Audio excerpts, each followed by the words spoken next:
मुझे नहीं लगता मैं कभी भी इंग्लिश बोल पाऊंगा। सेकंड क्वेश्चन, मेरी इंग्लिश बहुत वीक है, मैं बिल्कुल बिगनिंग से सीखना चाहता हूँ, कहाँ से शुरुआत करूँ।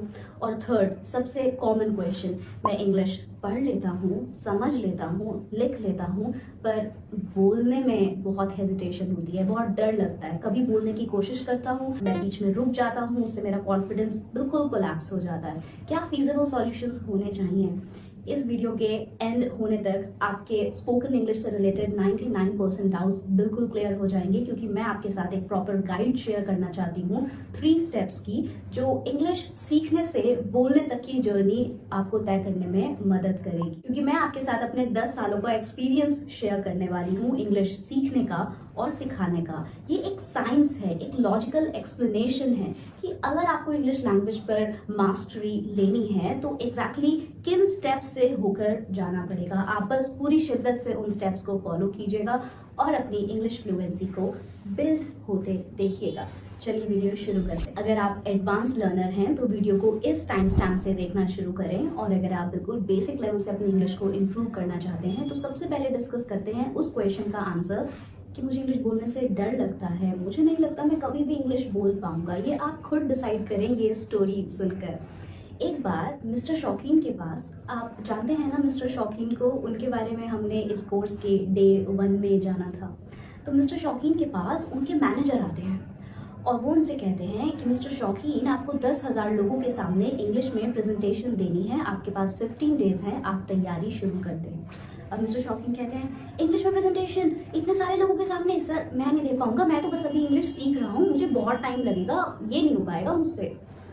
अब मैनेजर कहते हैं, ठीक है कोई बात नहीं, मैं ये रिस्पॉन्सिबिलिटी किसी और को दे देता हूँ। वैसे इसका इंसेंटिव 10 लाख रुपीस था, क्योंकि इस प्रेजेंटेशन से कंपनी को बहुत बड़ा बेनिफिट होने वाला है, तो जो भी प्रेजेंटेशन डिलीवर करेगा उसको ये 10 लाख रुपए मिलने थे। ये कहकर मैनेजर जाने लगते हैं। अब मिस्टर शौकीन के दिमाग की बत्ती जलती है और वो कहते हैं, सर 1 मिनट, क्या कहा आपने? 1 लाख लोगों के सामने बोलना है ना? मैं बोल लूंगा, कोई बात नहीं। इसको बोलते हैं पैराडाइम शिफ्ट। मतलब जो आपका बिलीफ सिस्टम था, और बचपन से वो बिलीफ सिस्टम ये बोल रहा था कि इंग्लिश बोलना एक बहुत डिफिकल्ट टास्क है और शायद मैं ये कभी ना कर पाऊं, वो सिर्फ 2-3 मिनट की कॉन्वर्सेशन में बिल्कुल चेंज हो गया, क्योंकि अब हमें हमारा बेनिफिट दिख रहा है। इसका मतलब ये हुआ कि अभी जब हमें इंग्लिश सीखने के पैसे नहीं मिल रहे तो हम अपना 100% दे ही नहीं रहे हैं। अगर 100% देंगे और आपका दिमाग और दिल दोनों आपको सपोर्ट करेंगे तो आप इंग्लिश सीख भी सकते हैं और बोल भी सकते हैं। You have immense potential, you just need to learn how to channelize your energies. आपके पास पोटेंशियल तो बहुत है, पर आपको बस ये सीखना है कि आपकी जो एनर्जी है उसको किस डायरेक्शन में और किस तरह यूटिलाइज करना है जिससे रिजल्ट आए। मिस्टर शौकीन 15 दिन और कुछ नहीं करने वाले हैं, वो बस अब इंग्लिश सीखेंगे, प्रैक्टिस करेंगे और प्रेजेंटेशन देकर 10 लाख रुपए कमा भी लेंगे।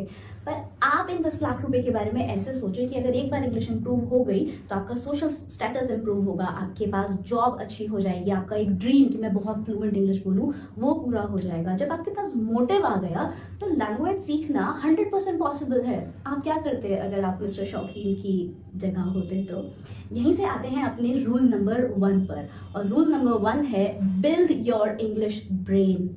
बिल्ड योर इंग्लिश ब्रेन मतलब ये है कि अगर आपको इंग्लिश समझने में भी प्रॉब्लम है या आप लिख भी नहीं पाते हैं तो इंग्लिश बोलना एकदम से पॉसिबल नहीं है। हमें स्टार्टिंग के 79 आवर्स स्पेंड करने हैं अपने ब्रेन में इंग्लिश लैंग्वेज को इंस्टॉल करने के लिए, लैंग्वेज को फीड करने के लिए। क्योंकि अगर दिमाग में लैंग्वेज होगी तभी तो जुबान पर आएगी। अगर दिमाग ही खाली है, उसमें इंग्लिश के वर्ड्स नहीं है, सेंटेंस कंस्ट्रक्ट करना नहीं आता या कंस्ट्रक्ट करना थोड़ा थोड़ा आता है तो बोलने में उसको बहुत ज्यादा दिक्कत है, इसका मतलब हमने मेहनत नहीं करी है, बैकग्राउंड में सब एम्प्टी है, बिल्कुल खाली है। तो पहले दिमाग में लैंग्वेज को इंस्टॉल करते हैं, और आप जब ये काम कर रहे हो तब बिना बात की वरी से बिल्कुल दूर रहें कि अरे वो तो बहुत अच्छी इंग्लिश बोल रहा है, मैं तो ऐसे नहीं बोल पा रहा हूँ, उसकी तो प्रोनाउंसिएशन बहुत अच्छी है, उसका तो सिलेक्शन ऑफ वोकैबुलरी बहुत ही ज्यादा सोफिस्टिकेटेड है, मैं तो बड़े बेसिक से वर्ड्स यूज कर रहा हूँ, पता नहीं मैं सही बोल रहा हूँ या गलत बोल रहा हूँ। क्या हो रहा है इस सिचुएशन में? You are comparing your chapter 1 with someone's chapter 20। ये कुछ इस तरह का है जैसे हम अभी गिनती सीख रहे हैं और उम्मीद कर रहे हैं कि 12वीं कक्षा का एग्जाम 33% देकर हम पास कर लेंगे। इसीलिए आप लॉजिकली समझे, 79 आवर्स आपको सिर्फ लैंग्वेज फीड करने में स्पेंड करने हैं, इंस्टॉल करने में स्पेंड करने हैं अपने ब्रेन में। और 79 आवर्स में से 20 आवर्स का कंटेंट आपको इसी चैनल पर ऑलरेडी मिल जाएगा, बिल्कुल सीक्वेंस में। आप इस पूरी प्लेलिस्ट को इस वीडियो के एंड होने के बाद चेक कर सकते हैं। और फ्यूचर में हम बहुत सारी ऐसी वीडियोस अपलोड करते रहेंगे जो आपका इंग्लिश ब्रेन बिल्ड करने में आपको हेल्प करेंगी। और इस रूल को एंड करते हैं एक बहुत सुंदर कोटेशन से अब्राहम लिंकन की, जिसमें उन्होंने कहा है, Give me 6 hours to chop down a tree and I'll spend the first 4 sharpening the axe। मतलब अगर आप मुझे 6 घंटे देंगे ना किसी पेड़ को काटने के लिए, तो मैं पहले 4 घंटे में सिर्फ अपनी कुल्हाड़ी को ही पैना करूंगा, क्योंकि अगर कुल्हाड़ी पैनी हो गई तो पेड़ काटने में प्रॉब्लम नहीं होगी। लैंग्वेज अगर ब्रेन में आ गई तो सेकंड स्टेप की बात करें। और सेकंड रूल है बिल्ड योर स्पीकिंग वॉइस। देखो, 2 अलग अलग रूल्स हैं। पहले रूल में बहुत सारे डिफरेंट रिसोर्सेज से, जो भी जहां से भी सीखने के लिए मिल रहा है आपने उसको दिमाग में डाला। दूसरे स्किल में दिमाग में जो डाला है उसको जुबान तक लाना बहुत जरूरी है। Knowledge is not power, implication of knowledge is power. आपने ये एनालाइज किया है कि रूरल एरियाज में बहुत सारे टीचर्स होते हैं जो ग्रामर पढ़ाते हैं, उनकी ग्रामर बहुत अच्छी होती है पर वो फ्लुएंट स्पीकर नहीं होते। बहुत सारे लोग पीएचडी पढ़ रहे होते हैं, उनकी ग्रामर, वोकैबुलरी, लैंग्वेज की ऑल ओवर नॉलेज बहुत स्ट्रांग है, पर वो इंग्लिश में बात करते टाइम अटकते हैं, हेजिटेंट फील करते हैं, या बहुत फ्लुएंटली अपने आप को इंग्लिश में एक्सप्रेस नहीं कर पाते। क्यों होता है ऐसा? दिमाग में तो भाषा है, पर दिमाग से जुबान तक लाने के लिए जो प्रॉपर मेजर्स लिए जाने चाहिए थे वो नहीं लिए। इसीलिए स्पीकिंग वॉइस बिल्ड करना, मतलब इंग्लिश बोलने की प्रैक्टिस करना बहुत ज़रूरी है। और इसके लिए मैं आपके साथ 2 टेक्निक्स शेयर करना चाहती हूँ। पहला, कि आपको जो भी आर्टिकल मिलता है आप उसको रीड करें, जोर जोर से इंग्लिश में बोलें, ताकि आपके माउथ मसल्स कंफर्टेबल हो पाए इंग्लिश लैंग्वेज को बोलने के लिए। सिर्फ रीडिंग प्रैक्टिस से ही आप सिर्फ 5 या 10 मिनट रोज रीडिंग प्रैक्टिस करें। और उसके बाद सेकंड लेवल पर आपका जो एक्शन होना चाहिए वो ये होना चाहिए कि जो भी आपने रीड किया है अब आप इसको अपने शब्दों में एक्सप्रेस करने की कोशिश करें। आप इस एक्टिविटी को सिर्फ 21 डेज कर लीजिएगा और सिग्निफिकेंट इंप्रूवमेंट देखिएगा अपने इंग्लिश बोलने के कॉन्फिडेंस में। कॉन्फिडेंस सिर्फ तभी बिल्ड होगा जब हम एक चीज को बार बार प्रैक्टिस करेंगे। हमें अपना होराइजन ब्रॉडन अप करना है। मतलब आज हो सकता है हम सिर्फ 2 ही सेंटेंस इंग्लिश के बोल पाए, कल हम 4 बोलेंगे, फिर हम 40 सेंटेंस बोलेंगे, और धीरे धीरे वो टाइम आ जाएगा जब आप सिर्फ सेंटेंसेस के थ्रू इंग्लिश नहीं बोलेंगे पर पूरा का पूरा आइडिया इंग्लिश में कम्युनिकेट कर पाएंगे। चलिए इसको इलिस्ट्रेट करके आपको दिखाते हैं। एक व्हाट्सएप ग्रुप बनाएं और उस ग्रुप में अपने उन फ्रेंड्स को ऐड करें जो आपके साथ स्पीकिंग प्रैक्टिस करते हैं, या अगर कोई भी ऐसा बंदा नहीं है तो किसी फैमिली मेंबर को ऐड करें और फिर बाद में रिमूव कर दें। अब इस ग्रुप में जब भी आपके पास नॉन प्रोडक्टिव आवर्स हो, मतलब जब भी आप बिल्कुल फ्री हैं, आपके पास कोई काम नहीं है करने के लिए, तो इंटरनेट से एक स्टोरी कॉपी पेस्ट कर उस ग्रुप में शेयर करें। 21 स्टोरीज आपको उस ग्रुप में सेव करनी है। पहला टास्क कंप्लीट। सेकंड टास्क में आपको अब क्या करना है कि उसमें से कोई भी एक स्टोरी उठाएं। स्टोरी जितनी छोटी हो उतना अच्छा है, क्योंकि हैबिट्स बिल्ड करते टाइम हमें बहुत सारा काम नहीं करना। सारे ऐसे टास्क होने चाहिए जो 10 से 15 मिनट में पूरे हो जाएं, ताकि आपका इंटरेस्ट लूज ना हो। तो एक छोटी सी स्टोरी उठाएं और उसको रीड करें अपने वर्ड्स में। अब आप जब फर्स्ट टाइम रीडिंग करेंगे तो आप कुछ ऐसे रीड करेंगे, once there was an island where all the feelings and emotions lived together. हम क्या कर रहे हैं? हम प्रॉपर रीड कर रहे हैं। अब आप ये सोचो कि अगर एक नेटिव स्पीकर इस सेंटेंस को बोलेगा तो वो कैसे बोलेगा। उसी की तरह उस पूरे सेंटेंस को इस बार बोलना नहीं है, मतलब रीड नहीं करना है, स्पीक करना है। ऐसे बोलना है बिल्कुल इमोशंस के साथ, जैसे आप वो कहानी किसी को सुना रहे हैं। तो अब आप कैसे कहेंगे? Once there was an island where all the feelings and emotions lived together. उसमें जान डालने की कोशिश करें, उसमें इमोशन डालने की कोशिश करें, और साइमल्टेनियसली अपने माउथ मसल्स को ट्रेन होने दें इंग्लिश बोलने के लिए। अभी तक आपकी जो भी मदर लैंग्वेज है, उर्दू, हिंदी, पंजाबी, हम उसे बोलने में कंफर्टेबल हैं, पर इंग्लिश लैंग्वेज को कंफर्टेबली बोलने के लिए आपको कम से कम 5 घंटों की रीडिंग प्रैक्टिस करनी पड़ेगी। लॉजिक क्या है? अगर मैं भाषा को देखकर ठीक से रीड करते टाइम फ्लुएंटली नहीं बोल पा रहा हूं, तो बिना देखे, बिना किसी हेल्प के ऐसे कैसे एकदम से फ्लुएंटली बोलने लगूंगा? तो होमवर्क क्या है कि आप रीडिंग प्रैक्टिस रोज स्टार्ट कर दें, ताकि जब आप इंग्लिश बोलें तो वो स्मूथ साउंड हो, उसमें पॉजेज ना हो, ब्रेक्स ना हो, बीच बीच में आपको रुकना ना पड़े और आप कंफर्टेबली हर वर्ड को बोल पाएं। हेल्पिंग वर्ब्स जो आप पढ़ रहे हैं इस कोर्स में, मेरे साथ जितनी भी वीडियोस आपने देखी हैं उसमें बहुत सारी हेल्पिंग वर्ब्स पढ़ी हैं। जब आप इस तरह स्टोरीज में उन हेल्पिंग वर्ब्स को फिर से पाएंगे तो आप कंफर्टेबली उनको बोल पाएंगे उस सब्जेक्ट के साथ, और धीरे धीरे आपकी फ्लुएंसी बिल्ड होनी शुरू होगी। तो आप कैसे बोलेंगे? Once there was an island where all the feelings and emotions lived together. One day a big storm from the sea was about to drown the island. क्या हुआ? एक बार एक तूफान आने वाला था जो पूरे आइलैंड को डुबाने वाला था। इसमें आइलैंड में एस लेटर साइलेंट है, तो आप कहेंगे आइलैंड, ना कि आइसलैंड। आई एम श्योर आपको ऑलरेडी ये पता हो। उसके बाद अब फिर क्या हुआ? Every emotion on the island was scared. सारे के सारे जो इमोशंस थे और फीलिंग्स थी वो सब डर गए। But love made a boat to escape. पर लव ने एक ऐसी बोट बनाई जिससे सब लोग भाग पाए।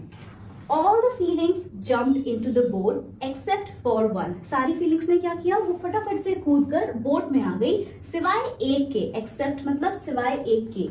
इनटू क्यों आया है? अगर मोशन आ गया तो इन इनटू में बदल जाता है। जैसे वो कूदे तो कहाँ कूदे? बोट में। के लिए हमने इन लगाया है क्योंकि बोट चारों तरफ से बंद है, और इनटू क्योंकि मोशन भी है, इसीलिए इनटू यूज हुआ है। Into the boat except for one. फिर क्या हुआ? Love got down to see who it was. It was ego. कौन था? कौन सा इमोशन था वो? ईगो था। Love tried its best to bring ego to the boat, but ego didn't move. अब देखो वही हेल्पिंग वर्ब्स है जो हम पढ़ रहे हैं, सेकंड फॉर्म यूज हुई है कि लव ने पूरी कोशिश करी कि वो ईगो को बोट पर लेकर आ पाए, पर ego didn't move, simple past tense.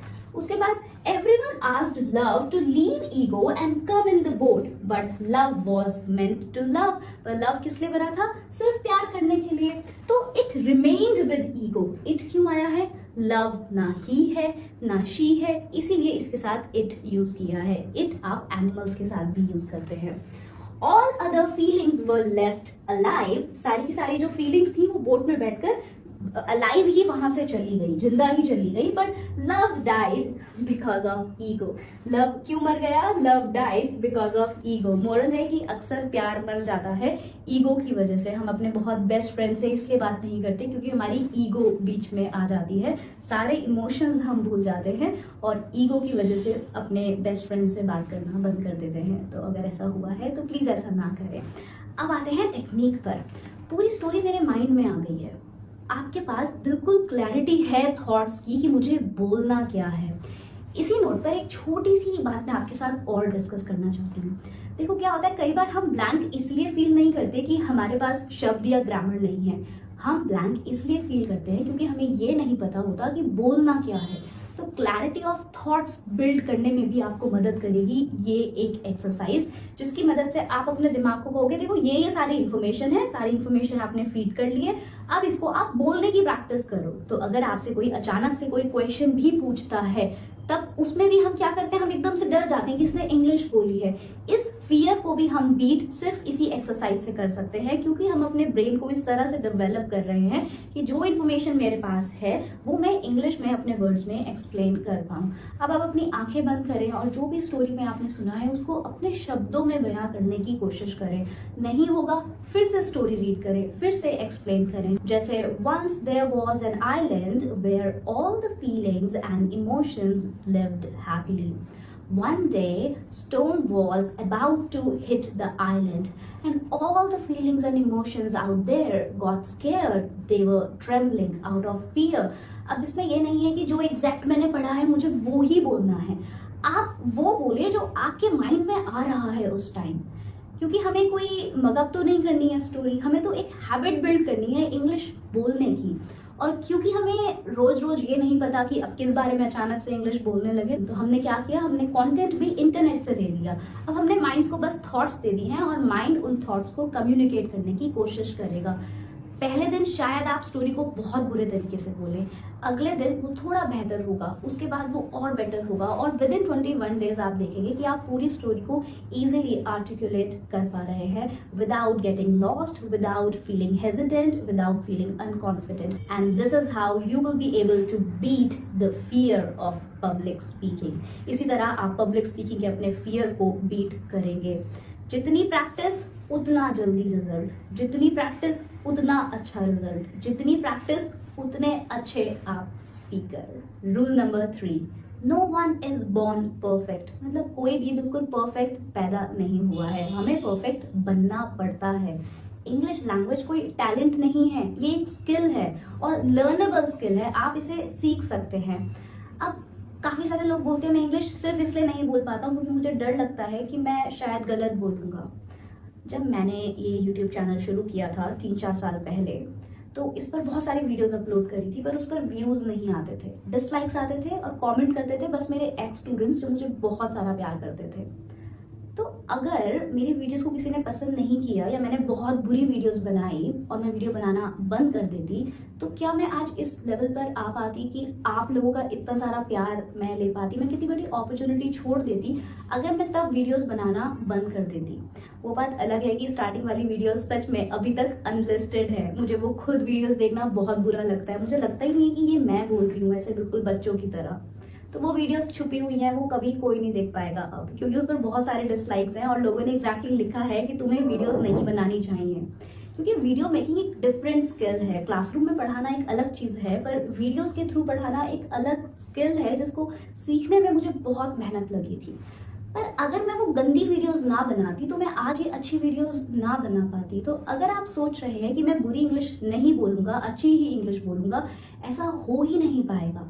अगर मैं ये सोचती कि बहुत अच्छी वीडियो बनेगी, मैं सिर्फ तभी वीडियो बनाना शुरू करूँगी, तो शायद मैं आज तक सोचती रहती और वीडियोस ना बना पाती और आप लोगों तक कभी भी ना पहुँच पाती।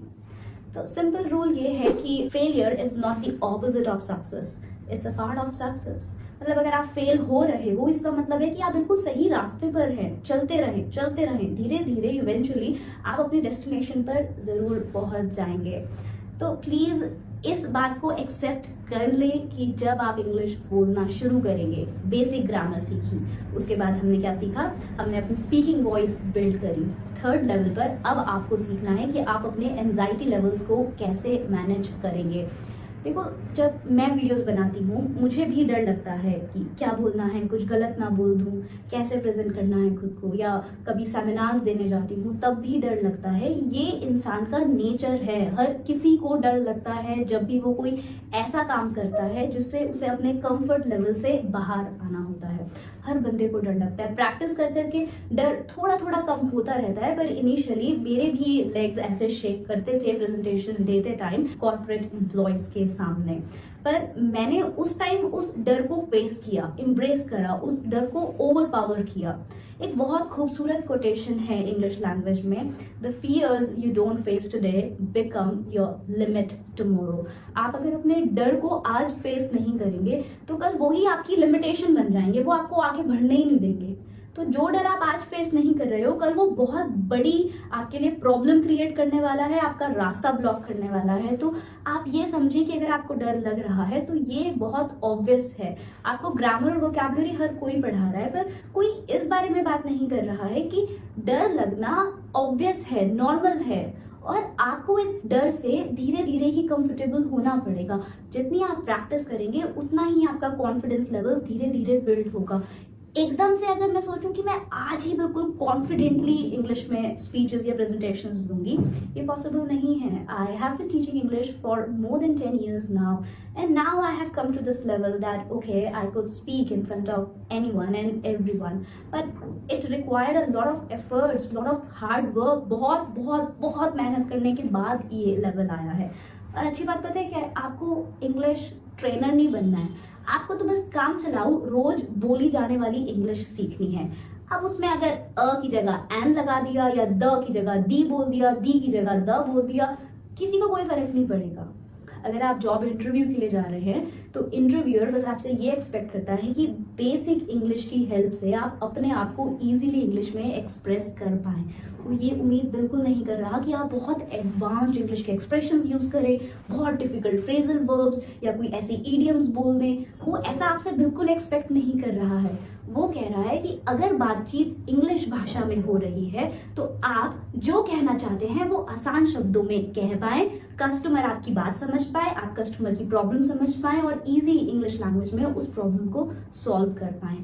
इसको ओवर कॉम्प्लिकेट हम खुद करते हैं कि अच्छा पहले पूरी इंग्लिश सीखूंगा फिर बोलूंगा। न्यूज़ भी देख रहे हैं, न्यूज़पेपर्स भी पढ़ रहे हैं, मैगजीन्स भी पढ़ रहे हैं, इंग्लिश मूवीज भी देख रहे हैं, वो सब मत सीखें। बस सीखें पूरी भाषा का 25%, पर ये 25% वो होना चाहिए जो आप अभी 1 महीना 2 महीना लगाकर सीखें और 3rd मंथ से उन सेंटेंसेस की हेल्प से कॉन्फिडेंटली खुद को धीरे धीरे एक्सप्रेस करना शुरू करें।